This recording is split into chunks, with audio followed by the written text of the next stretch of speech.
This channel does not promote any violent, harmful, or illegal activities. All content provided by this channel is meant for an educational purpose only. অন্যদিকে সীমান্ত এই মুহূর্তে খুবই সংবেদনশীল হয়ে রয়েছে। ভারত বাংলাদেশ সীমান্তের ফাঁসি দেওয়া এলাকায় 3.5 কিলোমিটার এলাকায় কাঁটাতারের বেড়া দেওয়ার কাজ শুরু হলেও সেই কাজ থমকে রয়েছে। সেই কাজ এবার দ্রুত শেষের দাবি তুলেছেন নাগরিকরা। তার কারণে এই মুহূর্তে অনুপ্রবেশ হু করে বাড়ছে। জমি জটিলতায় বিস্তীর্ণ এলাকায় ফেন্সিং হলেও ফাঁসি দেওয়াতে 3.5 কিলোমিটার এলাকায় ফেন্সিং নেই, খোলা পড়ে রয়েছে। বাসিন্দাদের দাবি অরক্ষিত সীমান্তে প্রহরা থাকলেও অনুপ্রবেশের ঝুঁকি রয়েছে, ফলে তারা চান দ্রুত কাজ শেষ হোক। এলাকার বাসিন্দাদের দাবি আইন মেনে 0 লাইন থেকে 150 গজ দূর দিয়ে ফেন্সিং বসালে বহু ঘর কাঁটাতারের ওপারে চলে যাবে। তারা চাইছেন মহানন্দার বাঁধ বরাবর ফেন্সিং হোক, কিন্তু বাংলাদেশের আপত্তিতে আপাতত সেই কাজ আটকে রয়েছে। যারা পূর্বপুরুষরা এখানে আছে ঘর বাড়ি বানিয়ে ফেলছে, ইনারা চাচ্ছে যে কেন এটা হবে, যেটা বর্ডার এলাকাতে আছে, বর্ডারের যে আমাদের যে বাঁধ আছে বাঁধের উপর দিয়ে হোক।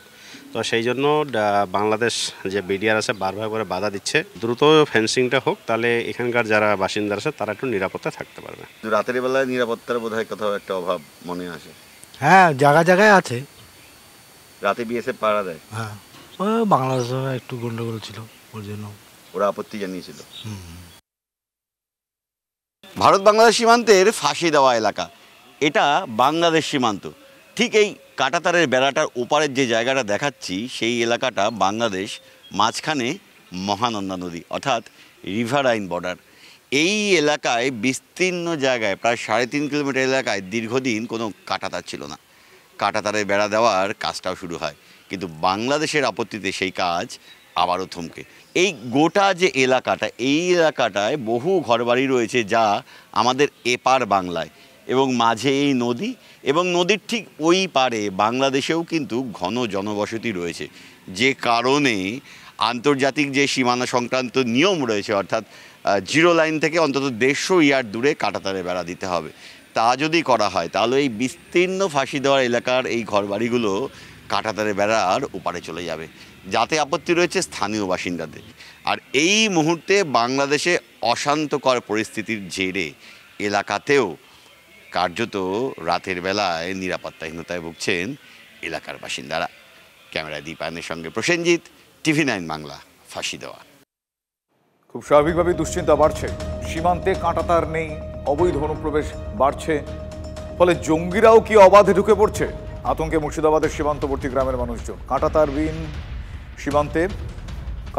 সীমান্তে রাতের অন্ধকারে অবাধেই জঙ্গিরা যাতায়াত করছে বলে তারা দাবি করছেন। বিএসএফ এর চোখ এড়িয়ে অবাধে অনুপ্রবেশের অভিযোগ উঠছে। দ্রুত কাঁটাতার দিয়ে নিরাপত্তা নিশ্চিত করার দাবি জানিয়েছেন স্থানীয়রা। সেই ছবি আপনারা দেখছেন।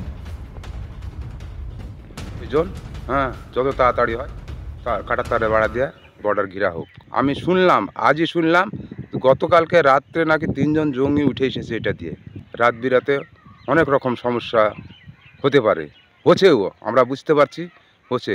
কখন কীভাবে অনুপ্রবেশ করছে বাংলাদেশিরা কিংবা পাকিস্তানি জঙ্গিরা, হ্যাঁ, এই বিষয়ে ভারত সরকারকে অতি সত্বর ব্যবস্থা নেওয়া প্রয়োজন। খালি ফাঁকা, কাঁটাতারে বেড়া নাই, যে কোনো সময় সন্ত্রাসবাদী ঢুকে পড়তে পারে। হ্যাঁ, কাঁটাতারে বেড়া তাড়াতাড়ি হোক, 0 লাইন 150 গজ মাথা দিয়ে। বর্ডারে তো আতঙ্ক আছেই তো।